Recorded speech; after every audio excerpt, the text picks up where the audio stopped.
désigné par mes pairs comme coordonnateur pour constituer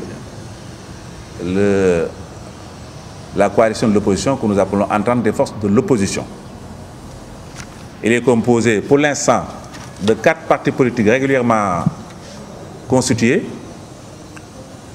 Il s'agit donc en dehors de notre parti, Arc-en-Ciel, le Rassemblement des patriotes républicains, du Parti africain pour la citoyenneté et le travail, le Parti de rassemblement démocratique et social. Il y a eu des déclarations d'intention d'adhésion d'autres partis politiques, de mouvements à société civile et même de personnalités, dont des sénateurs. Mais puisqu'ils n'ont pas signé l'engagement formel, nous nous sommes abstenus de les citer. La cause pour laquelle nous avons constitué l'entente des forces de l'opposition, c'est que d'ici aux élections présidentielles, il y a moins d'1 an. Donc avec tout ce qui s'est passé, les engagements qui ont été pris en 2012, la patrie avant le parti, et d'autres slogans, il fallait, après cette période, faire un bilan de ce qui a été fait, évaluer également ce qui aurait dû être fait, voir les contraintes et opportunités qui sont présentes à notre pays. Le Sénégal est à un tournant important, puisque nous avons du pétrole, nous avons du zircon, nous avons d'autres minerais de grande valeur. Donc le Sénégal va entrer dans une ère un peu de richesse et de convoitise. Raison pour laquelle il nous faut être vigilants, évaluer ce qui s'est passé et voir les perspectives d'avenir. Des perspectives pour la démocratie sénégalaise qui a été fortement abîmée avec les interdictions de marche, les emprisonnements, les fermetures de radio et télévision, bref, des reculs importants de la démocratie sénégalaise. Sur le plan de la vie économique nationale, le Sénégal est frappé par un marasme manifeste. Le panier de la ménagère souffre, la jeunesse est sans emploi. Tous les jeunes se sont retournés vers le transport de Jakarta. Je citais tout à l'heure l'exemple de Koloban, qui est devenu célèbre parce qu'il est devenu un garage de moto Jakarta. Cette situation démontre l'état de pauvreté dans laquelle, l'état de désarroi dans laquelle se trouve notamment la jeunesse sénégalaise. Donc c'est autant de faits et de causes qui ont fait qu'il est enfin temps que les Sénégalais se posent les vraies questions. C'est-à-dire qu'allons-nous devenir au-delà de 2024. Les richesses attendues ont été quasiment hypothéquées. Nous avons eu, à titre d'exemple, le TR, nous savons tous le coût faramineux qu'a coûté le TR sur des emprunts. Si nous prenons l'exemple du Royaume du Maroc, qui a fait un TR sur 200 et quelques kilomètres Tanger-Casablanca, avec la moitié du coût que le TR sénégalais a coûté, et qui va sur 56 km. Arena a été conçu sur un prêt. On est en train de faire le BRT, également, ce n'est pas avec l'argent du Sénégal, c'est encore sur des emprunts, sûrement hypothéqués sur les richesses annoncées, notamment le pétrole. Donc c'est autant de questions qui interrogent les patriotes, qui font qu'il est enfin temps de voir les perspectives qui se dessinent à nous. Nous avons enfin les velléités de Macky Sall de faire un 3e mandat. Par la grâce de Dieu, nous avons été dans l'opposition et de façon continue depuis 2012. Pendant le référendum, où Macky Sall nous avait promis que ce mandat-ci allait être son dernier mandat et qu'il l'a verrouillé pour qu'il ne soit pas sujet à interprétation. le texte a été rédigé de sorte qu'on ne parle pas de durée. La loi fondamentale a dit on ne peut pas faire 2 mandats consécutifs, sans parler de la durée. À l'époque, notre coalition de l'opposition, nous l'avions appelée la coalition Gortia Wartia, la promesse à tenir. Aujourd'hui, l'histoire nous a rattrapés et nous a donné raison. Et nous lui rappelons que le référendum, le slogan de l'opposition était Gortia Wartia. C'est dire qu'un 3e mandat est interdit dans ce pays et que nous ferons tout ce que la loi nous donne comme moyen pour nous opposer farouchement à l'avènement d'un 3e mandat de Macky Sall dans ce pays. Donc voilà un peu, de façon ramassée, la déclaration liminaire que nous avons eu à faire pour présenter notre coalition, qui est une coalition à côté des autres coalitions qui étaient déjà là. C'est-à-dire Yewwi Askan Wi avec l'axe Khalifa Sall, Ousmane Sonko et autres. Et de l'autre côté, la coalition Yewwi avec le PDS et les partis qui tournent autour du PDS. Nous avons une 3e voie, qui est l'entente des forces de l'opposition, qui est ouverte aux 2 pôles qui sont présents, mais qui est également ouvert à toutes les formes de nouvelles oppositions qui pourraient venir nous rejoindre. Nous étions l'anathème sur personne, nous ne regardons le passé de personne, nous regardons l'avenir, parce que nous considérons que la politique, ce n'est pas des règlements de compte. Voilà ce qu'on voulait déclarer. Parallèlement, il y a certains membres de l'opposition, encore de la société civile, qui sont en train de mener des démarches pour mettre en place une plateforme revendicative.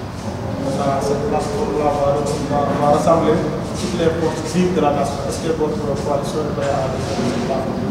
Au-delà des coalitions de justice, c'est une plateforme qui va rassembler les forces vives de la nation. Est-ce que votre coalition est prête à cette?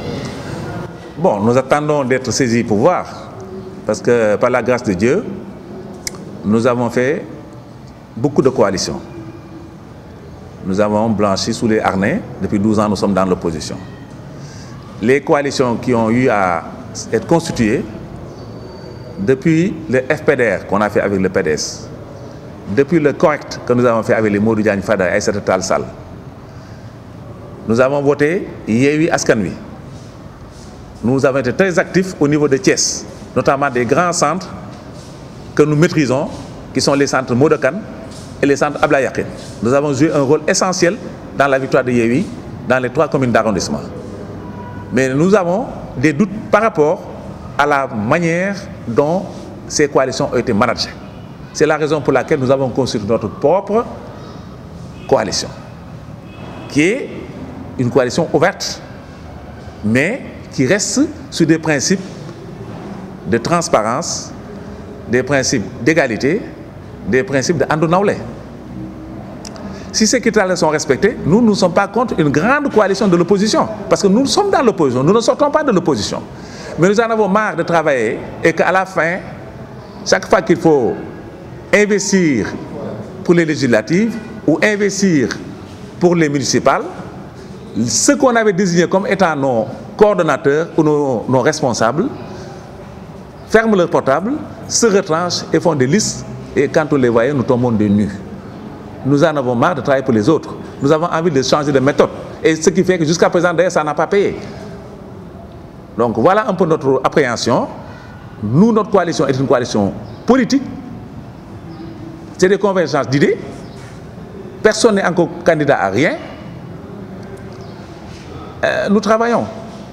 Nous travaillons essentiellement pour le départ de Macky Sall. Nous travaillons essentiellement pour la restauration de la démocratie qui est actuellement très abîmée.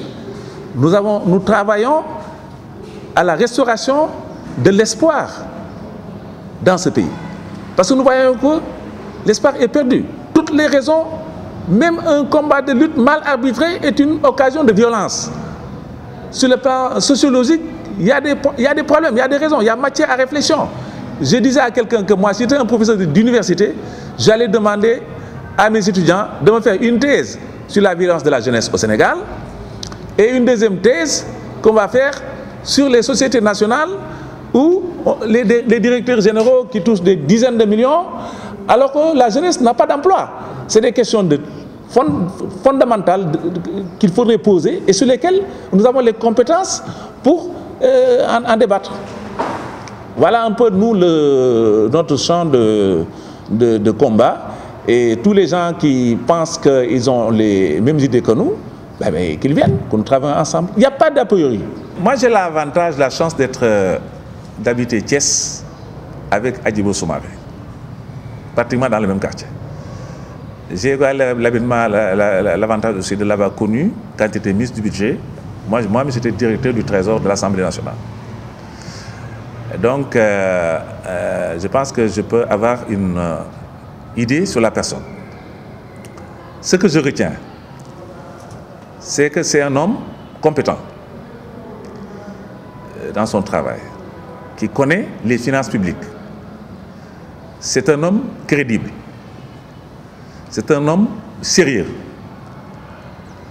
C'est un homme qui a assumé de très hautes responsabilités. Parce qu'être Premier ministre, c'est quelque chose dans une république.